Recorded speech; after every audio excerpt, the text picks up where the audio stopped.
At the beginning, as a child, I had a phobia of dogs. I was walking across the road after getting the local paper with my sister, and a dog came up and bit me in the middle of the road. So then, many years later, I actually worked in a community care worker, and I'd work with people that were visually impaired. So they'd have a guide dog, and that was like a Labrador sort of dog. And I'm thinking, okay, I can deal with this. I can cope with that. 4 days after my home was broken into, Teida came into my life. So she was a Staffordshire Terrier, red cattle dog, and she needed a home just as much as I needed a home. She came into my home 4 days after my home was broken into, and basically the owner said if she didn't find a home, she may be put down. So Teida and I bonded instantly. That's the voice of Danielle Corrie. Today on Living Big Mindfully, we are talking about that special relationship with our pets and how Danielle used the power of words and nature in her healing journey. Danielle is the author of Teida's story, Life Through the Eyes of a Dog, a touching account of grief, loss, love, and getting through the dark times. Danielle begins with a bit about her story, being bullied as a child, having anxiety, and overcoming her fear of dogs. And then we move into talking about grief and loss of people, and the loss of our beloved pets, and how looking into the natural world can help us heal. Peppered throughout the conversation, Danielle shares tips, strategies, and touching sage advice. You know, it was so lovely to connect with Danielle. She has a kind spirit and a warm heart, which shines through our conversation, and her beautiful book, Teida's Story, which I highly recommend. And talking about books, remember to download your free ebook, 12 Ways to Care for Your Nervous System, at katechampion.com/books. I am giving you the gift of calm, so go download it and enjoy. As always, I thank you, I support you, and I am here to help you. Okay, here's Danielle.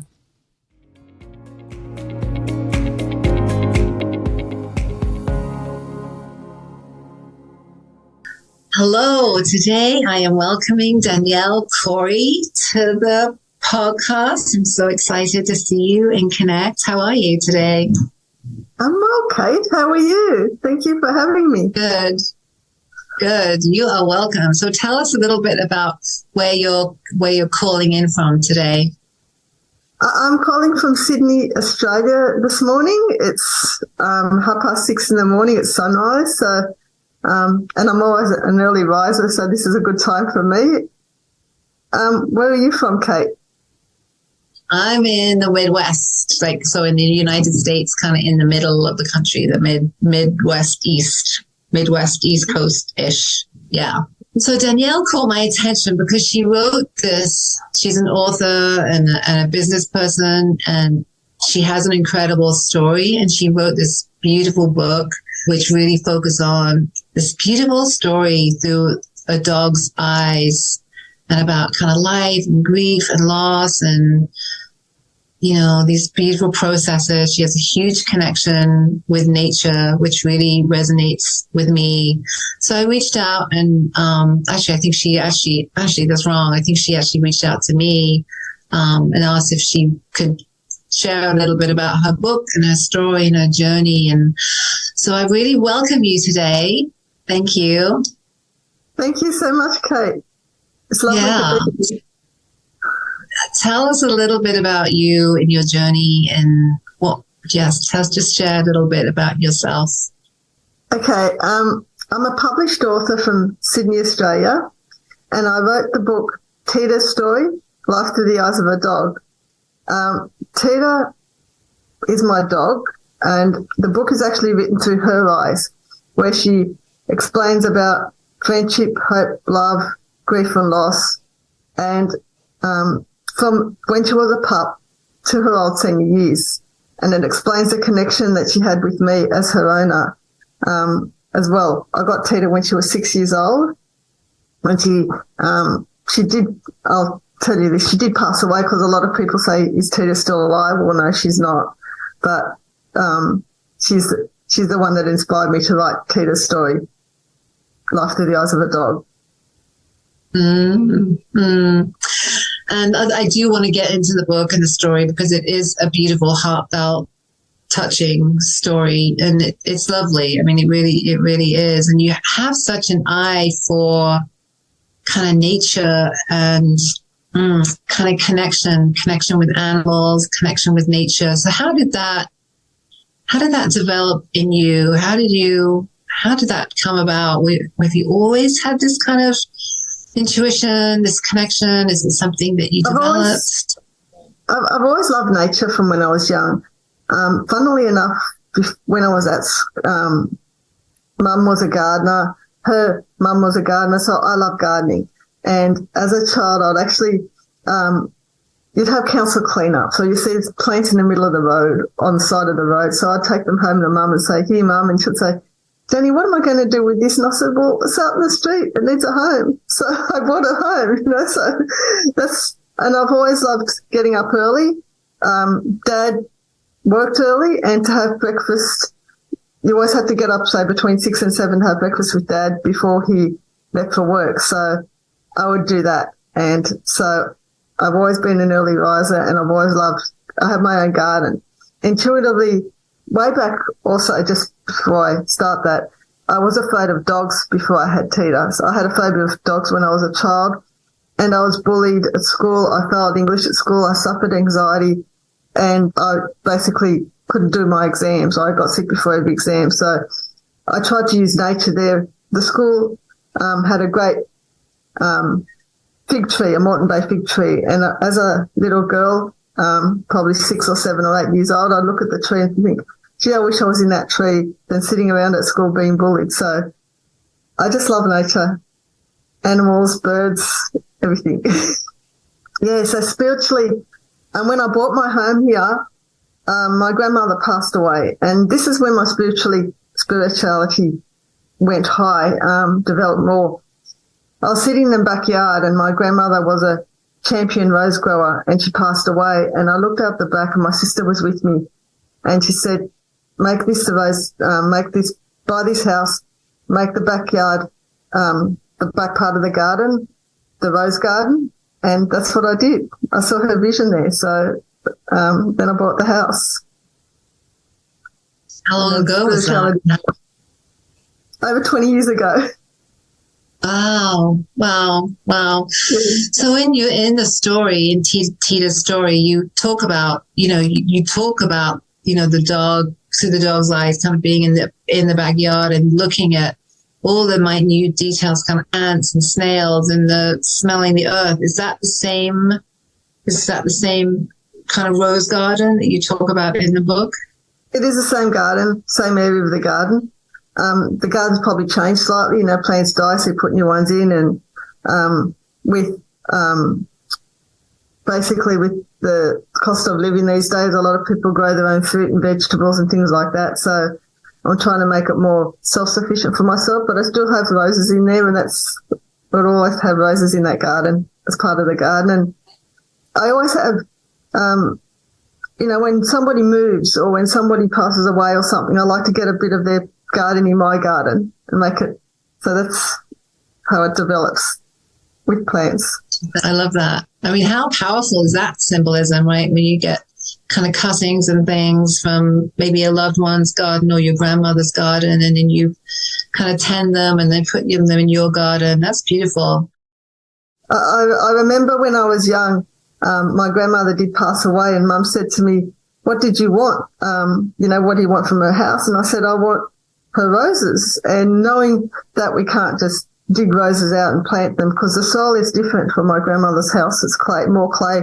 When I was a little girl, we lived in more along the coast, and it's more sandy soil, and roses don't like sandy soil too much unless you fertilise it and look after them. And so we tried to dig a couple out that were small, and we had cuttings of the others, but they didn't take. And it's like, that's what my main thing was. So when I had my rose garden here, I actually found I remembered some of the names of the roses that my grandmother used to have, and I tried to find them in the shop and put them in my garden.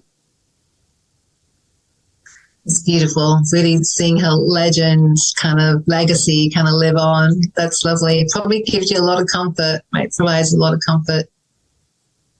Oh, it does. It does. I know they help me. Mum's in heaven now as well, but I know that she and my grandmother help me there when I get stuck, spiritually wise. I always call on them to help.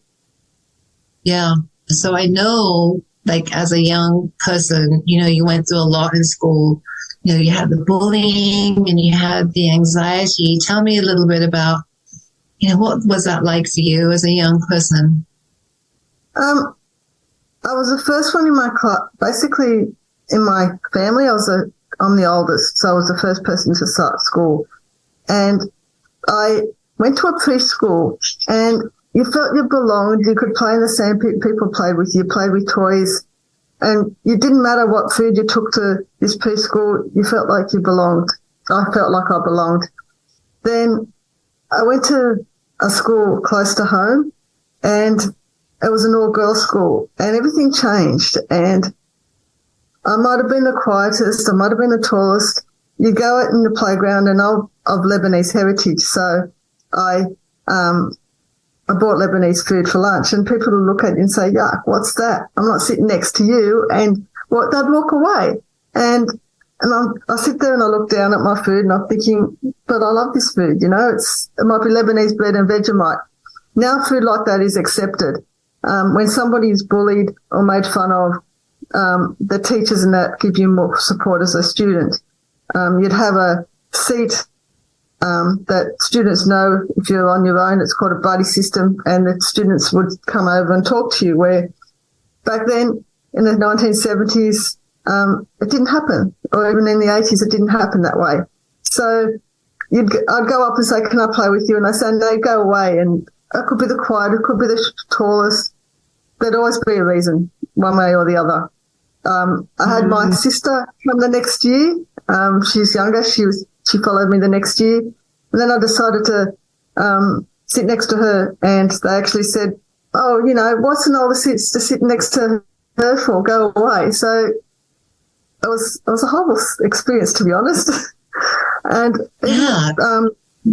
The teachers also didn't think I was clever enough to do electives. I was really good at maths at school. I wasn't good at English at school. Not because I couldn't speak.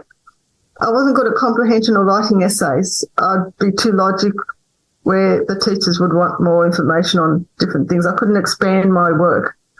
So I'd get a high mark of 12 out of 20. So I'd try and do subjects that were more number related, like physics and chemistry. But then the teacher said I wasn't clever enough, and Mum would go up to the school and say, Danny is clever. She's got, she gets top marks in maths. Why can't she do physics and chemistry?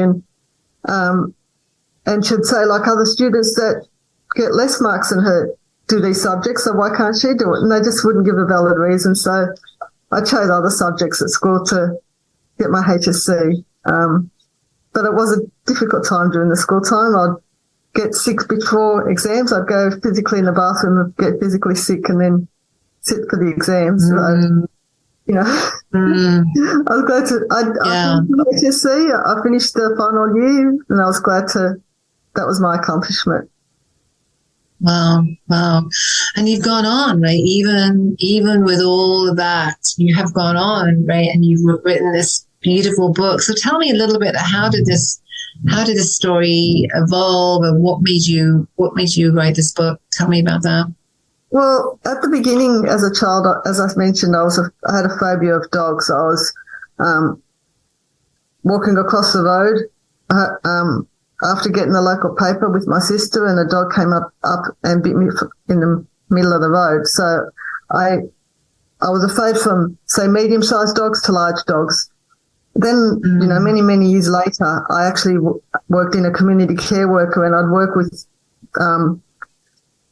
people that were visually impaired. So they'd have a guide dog, and that was like a Labrador sort of dog. And I'm thinking, okay, I can deal with this. I can cope with that.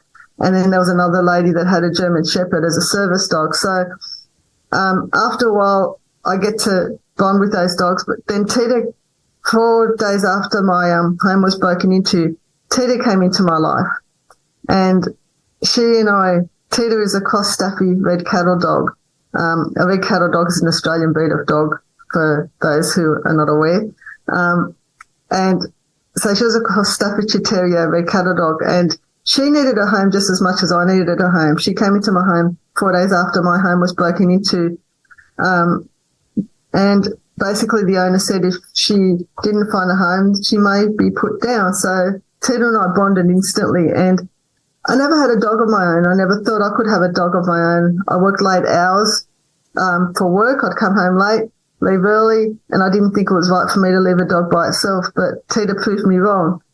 And she fitted in with me, and she needed a home too, not just because she, as I said just now, she may be put down, but she was also epileptic. So I also learned how to deal with a dog who had a medical ailment, which was epilepsy. And so we just bonded. And after, and a friend of mine who helped Teida adjust while I was away at work, he was a good friend of mine too, a platonic friend. He had a family of his own and that sort of thing, but he also wanted to make sure Teida fitted in and adjusted, so he'd pop in every so often to check on her. And Teida bonded with it was like the Three Musketeers at times. And so I just wanted to share with people how a dog can connect to a human.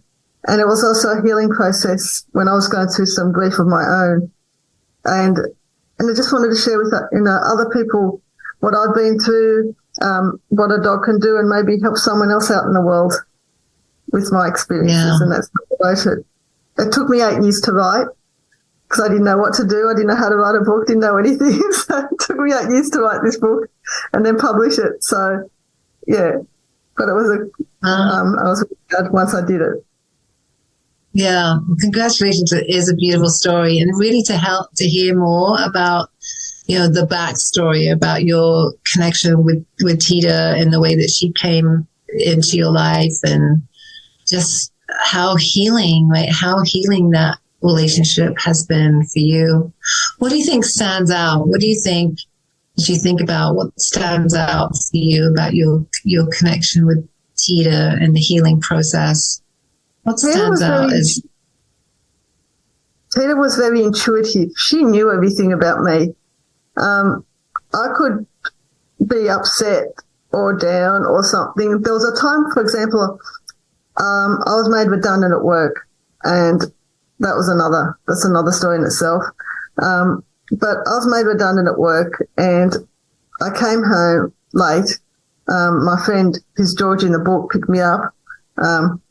And this is a little bit in the book. So, and Teida actually came up to me, and, she was worried because I was late. And once I got home, she sniffed my leg, and because I hurt myself, but that's another thing.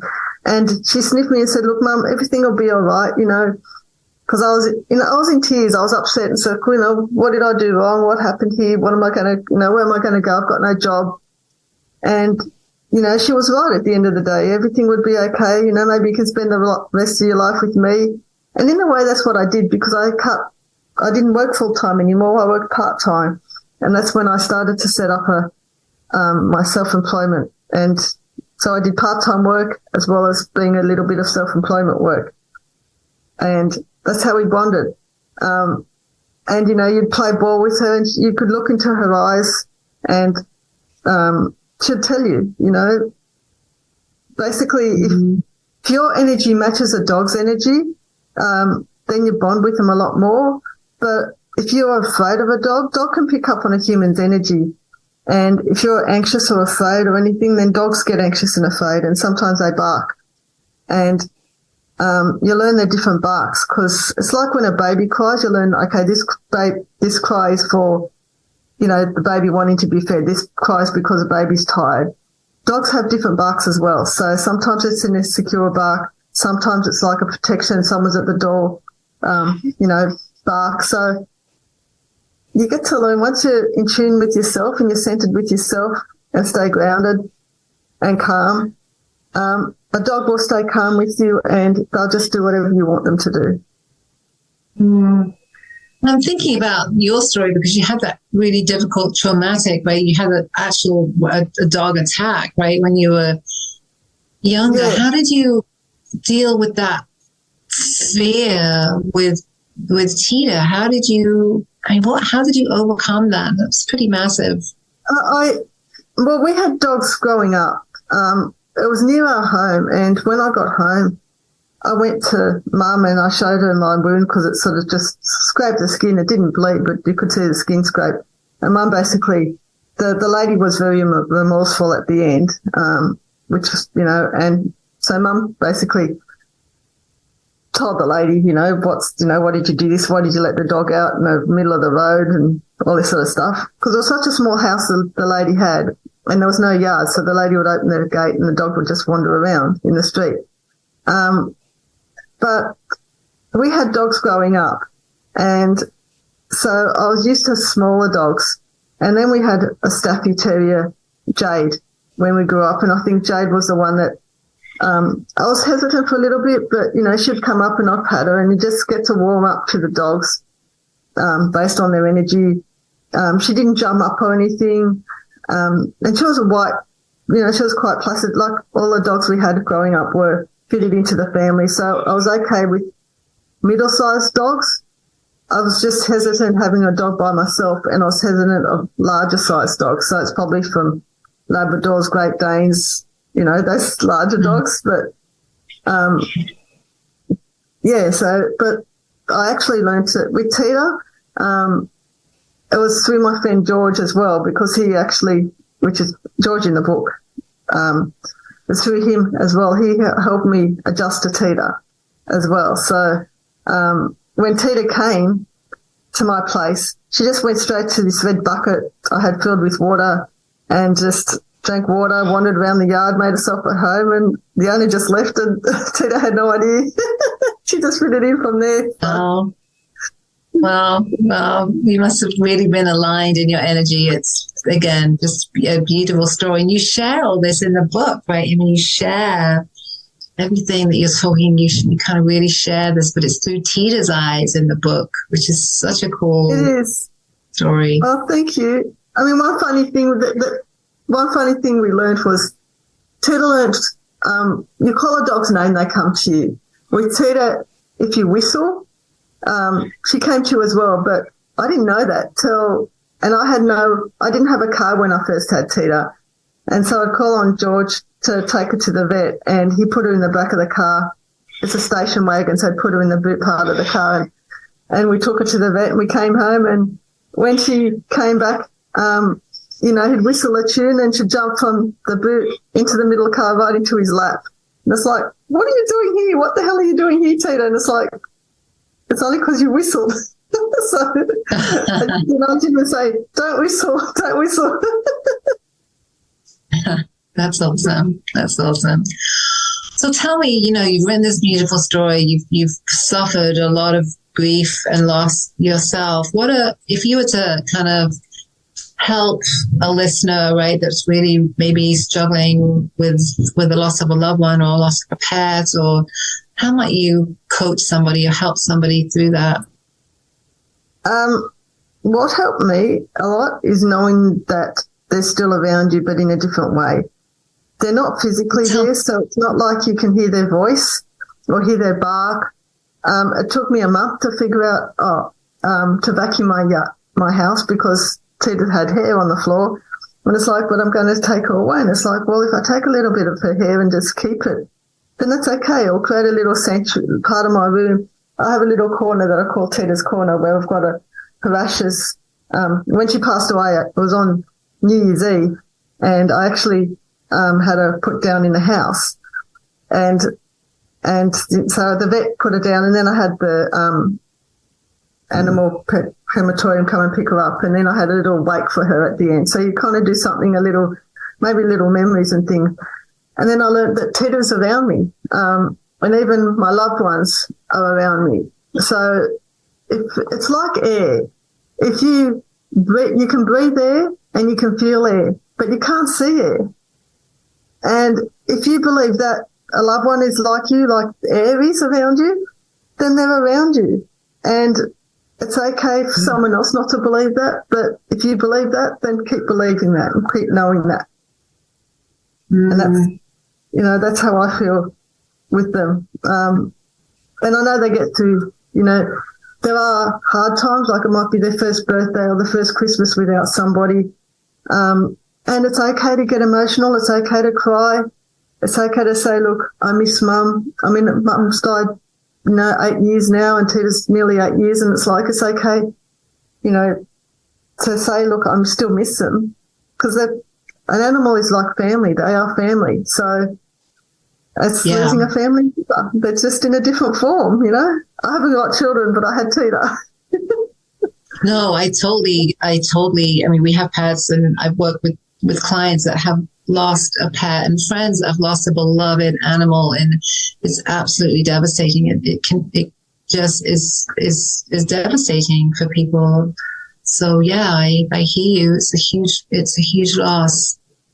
Yeah, I went to I was in a program during my grief and loss time. I was invited to go on a ABC documentary called Cyclists in the Suburbs, and you can see me in one of my darker times there. And compared to then to now, I'm totally different, and I'm more upbeat, and I'm happy, and things like that. But it was like sometimes you go in to get validation from, and I don't like to say psychic medium, but just somebody out there to say, look, she's around you, or just give you reassurance that the signs and symbols you get from the spirit world, because everybody's different. I might say, I might, for example, feel something across the top of my head, like someone scratching your head, and know that that's, say, someone from spirit, and you might get someone striking your face. So everybody has different, but it's still the same message. Or someone might find a feather on the floor and someone else might find a coin. But they're signs from spirit to say, look, I'm here, I'm around you, talk to me, and open yourself up. Some people close themselves up for, oh, no, they've left me. And there's a lot of guilt. So, because sometimes too what happens when someone passes away is that you didn't see them when they passed away, or, there's a lot of, you might have had an argument or walked away, or they're in hospital and you couldn't make it to see them, or things like that. So, but you don't want to feel guilty. They understand what happens with us, and so that helps a lot as well with the grief and loss process. Yeah, just someone beside you helps a lot too. Yeah, that's beautiful. And you talk about being in some really dark times.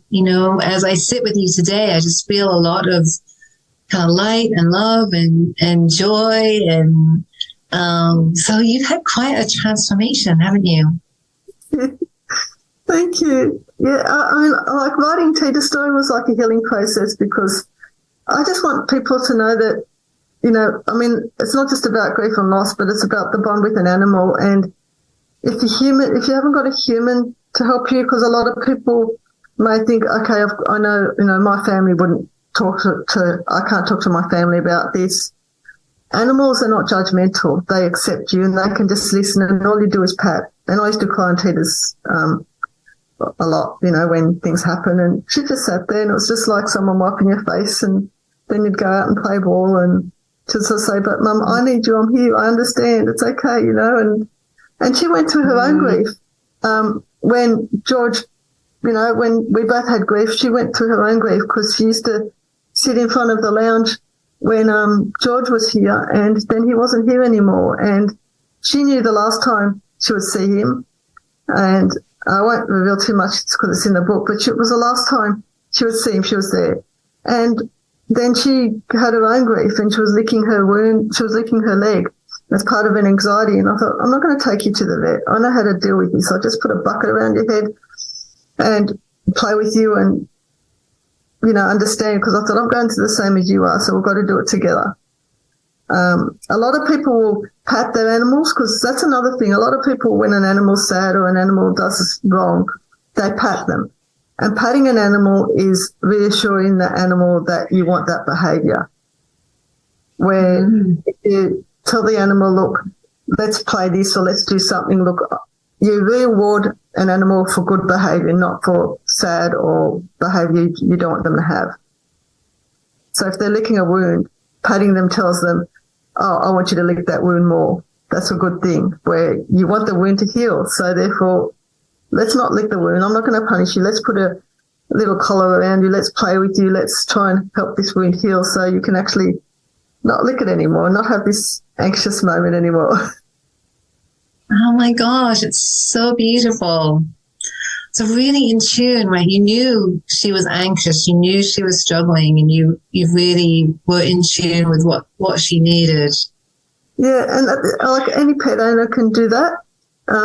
If sometimes people are about ego, oh no, I want my animal to do this, I want my animal to do that. It's like, but go to the animal's level and see what they're wanting. If an animal's digging a hole in your garden, for example, they're bored, they need something to do, give them a job. You're outside, or you can, if you go down and look up on the animal, they can't see as high as you, they can only see to their level.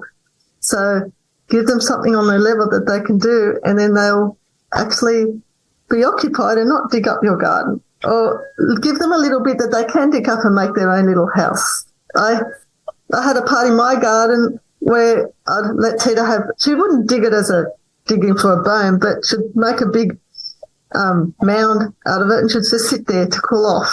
And it's like, okay, you needed to cool off, I'll let you have this bit, doesn't matter, you know. You like it, it's fine, you know. That's beautiful. This beautiful intelligence, right? And then again, this attunement, right? You're so attuned to her, and she was so attuned to you. Yeah. So I'm just curious, as we kind of talk through this a minute, I am curious about, you know, how are you? What's coming up? What are you feeling right now? I'm curious. I just want to check in and make sure that you're okay. I'm good. I'm happy. Everything's well. I haven't, one day I'll get another animal, a pet. As a young thing, as a young child with animals, I'd had a peach-faced parrot who I tamed, and it used to sit on my shoulder and used to play with me and everything, and even used to eat my homework. He'd have stencil pieces of paper for homework and used to eat it all around the edges and things like that. And even a friend of mine said, look, can you look after my blue-tongued lizard? He had to go away for a bit with his family, and then I tamed it. So I don't know how I tamed it, but it came a bit more tamer than when I first got it to when it left me. So I do like animals, and I will one day get another dog.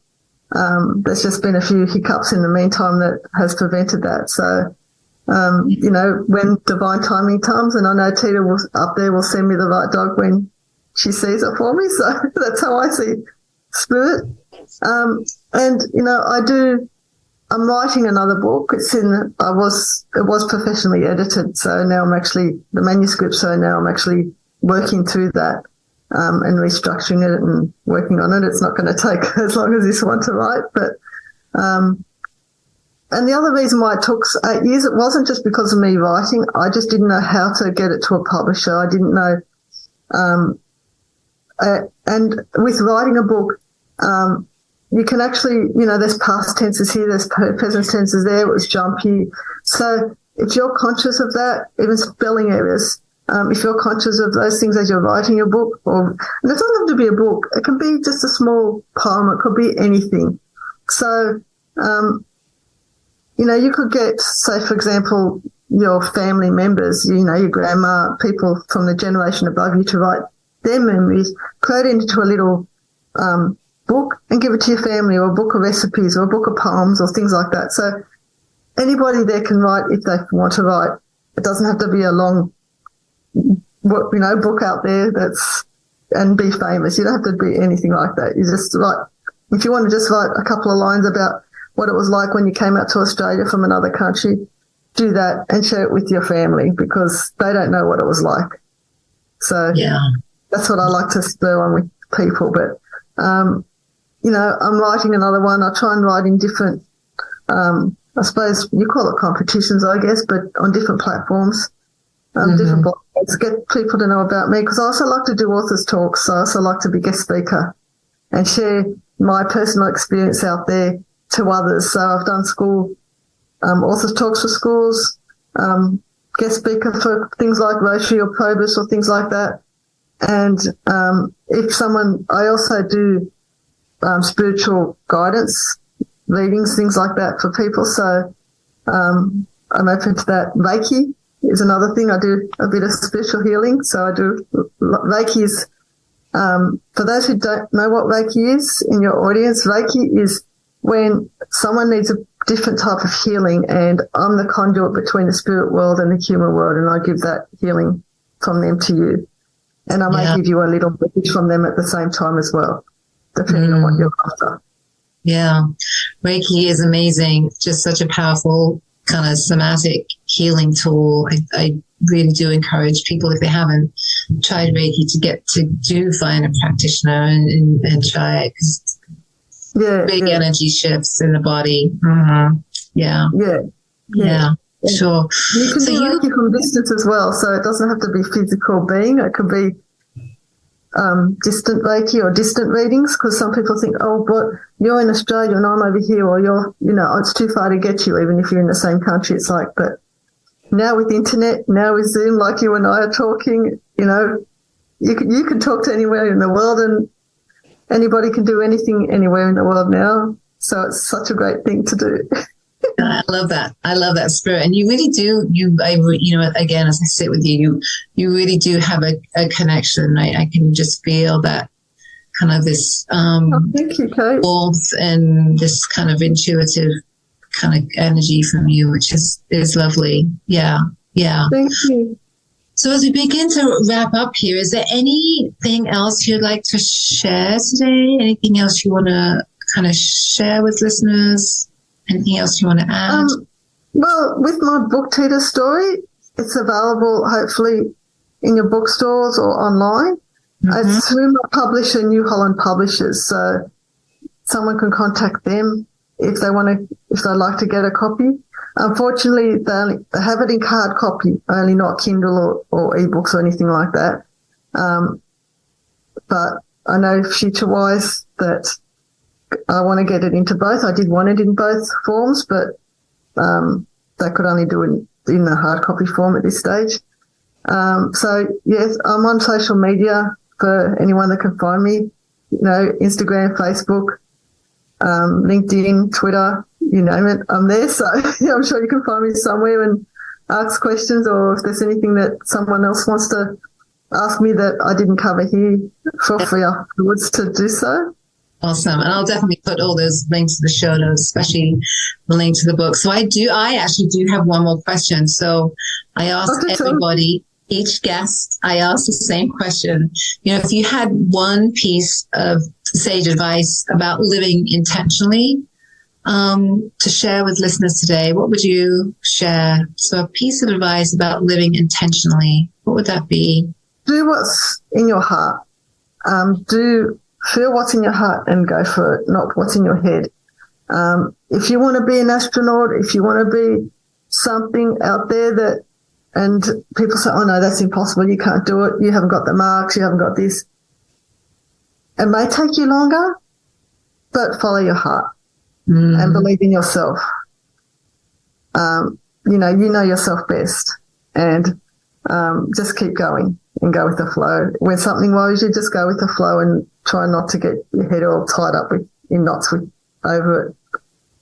Yeah, I just feel a lot. I get stuck. So if you need to use something like journaling to help you through things, then do it. Yeah. But just follow your heart and trust yourself. I love that. That kind of following your heart is such powerful advice. So thank you. Thank you.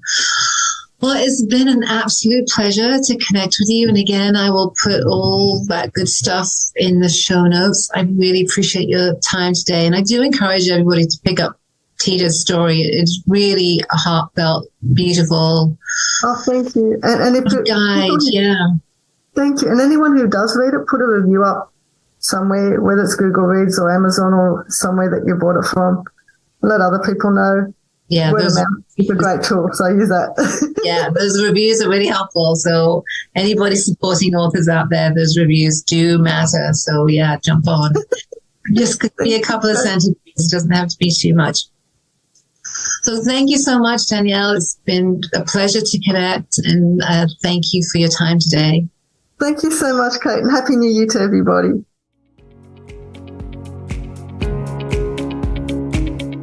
Thanks so much for listening. I truly appreciate you and your time. I love to hear from listeners, so connect with me at katechampionauthor.com. Remember to grab your free hiking guide, and please take a quick moment to rate, review, and subscribe to the show. Thanks so much. Take care. Until next time.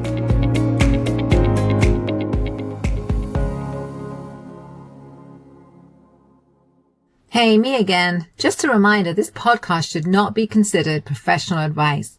It's also not a substitute for mental, physical, or any other healthcare-related treatment. For any questions about your condition and or concerns, please contact a fully licensed healthcare professional. Thank you.